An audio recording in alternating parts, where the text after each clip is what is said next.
mineral water is so ironic. So would you say you express your beliefs and your artistic tendencies? Have you seen this? Yeah, what is that? Is it a tattoo or? It's a tear that I kind of, know the way like murderers in America and stuff, and like all the black areas, they all, every single time that they murder someone, which I think is just absolutely disgusting, how you can take somebody else's life, it's just beyond me. But when they do that, they get tattoos on the face, and it's like a tear to symbolise what they've done, and maybe they can redeem themselves. It's all about redemption and art and stuff like that, which I'm all for. Have you killed anybody? No, I've not killed anybody, but I got best dressed person at a gala that I went to the other week, and just thought, I'm going to sod it, I'm going to do it. So is it real then? It's a tattoo? Felt tip. Felt tip, okay. I know a girl that's never been to Urban Outfitters. Gross. So, Lord GuGu, obviously you are a very specific character, and you are in the public eye a lot. Loads. So, would you say you have a shelf life? Is this? Oh my god, shelf life, that's like the least ironic thing I've ever heard. Shelf life means like out of date, something like that, and out of date is just something that I'm not. Dates and times don't even register in my mind. I don't even know when my birthday is. But how do you think it would affect you? Well, I do know when my birthday is. It's the 18th of November, but if I didn't know when it was, then it wouldn't bother me. What year? 19 years ago. Okay, so do you think it would affect you in a negative way if you were no longer as recognisable? I've always been, and I know exactly what you're saying, because so many people are kind of like, oh, I need to do this, I need to do that in order for my face to be seen, and all sorts of different things. Yeah, and they thrive on the attention. Yeah, they do, but even if it's negative. You can let me speak. Is this my show? Is it your show? I'm sorry, but I really like you, Rebecca, and I think you're really sweet and cute. My name is Penelope.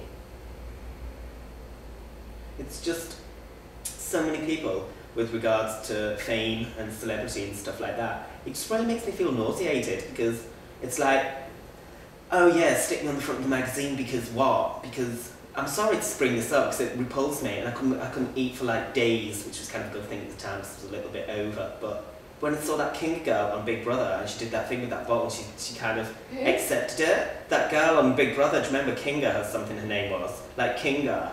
And she got that bottle in the back garden and accepted it in her private parts. And it's like, you're just doing that to get on the camera. And that made me feel sick. Well, do you think nowadays the celebrity culture really kind of... Have you seen this? It's like a birdcage, and I designed it myself. I got somebody else to make it. I just said I want a birdcage, like a little swing in it. Because I feel like, the thing is, there's not actually a bird in it. And I was going to get a bird to put in it, but then I just thought, why don't we just have the swinging like that? And then it's basically a reflection of society that we're all caged, but not every single one of us has got a swing.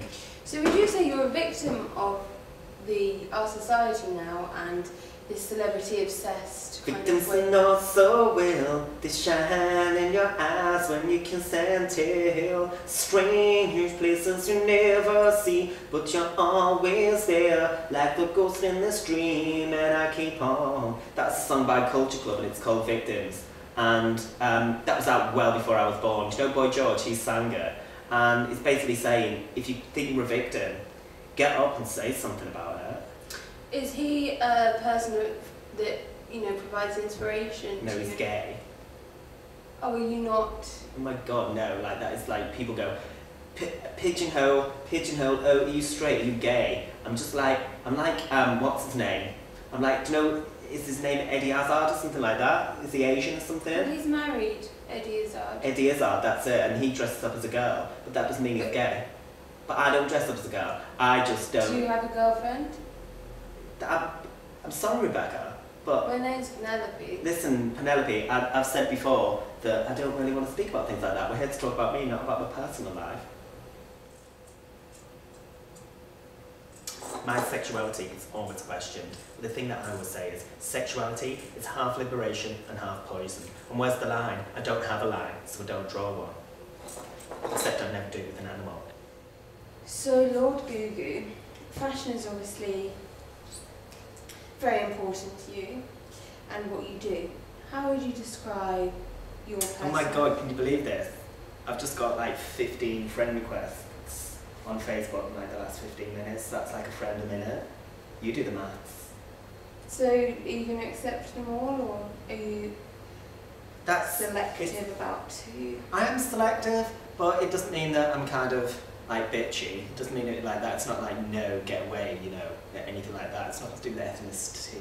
It means like all different types.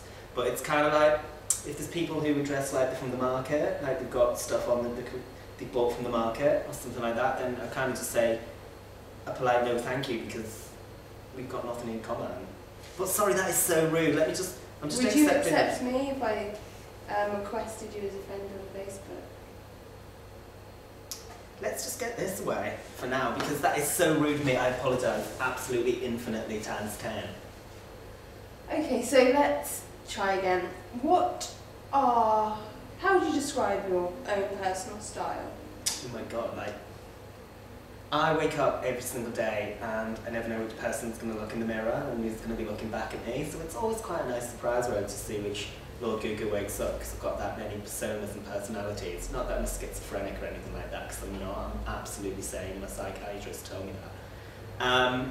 If somebody says, what is your actual style fashion-wise, I'd say it's probably anti-style. And people always go, oh my god, what's that? Does that mean like you're a bit of a bitch? And I'm like, no, I'm not.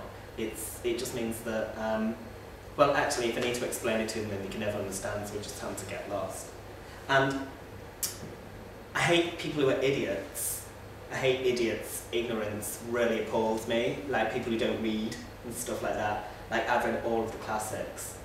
Seriously, you can ask me anything about them. So what's your favourite book? Probably the one with J-Lo on the front, with Ben Affleck, where they both have exactly the same jawline.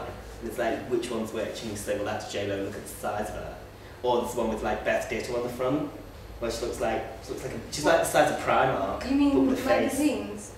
Yeah, and basically how I tend to look at it is I'm trying to achieve a lot of things with my style, and that's to rid the world of war and famine and anger and frustration and binge eating and probably war again. So I think I'm doing that, you know, kind of one outfit at a time. Do you think there are any other more helpful ways of making a difference than just how you dress? It's, oh my god, that's, I'm sorry to say this, Penelope, but the fact that you just said that absolutely speaks volumes because you're wearing Ugg boots. Of course you're going to say that. It's like, oh, you can't achieve anything through fashion, but you can, and I'm not going to sit here and start getting into the political agendas with regards to what I do.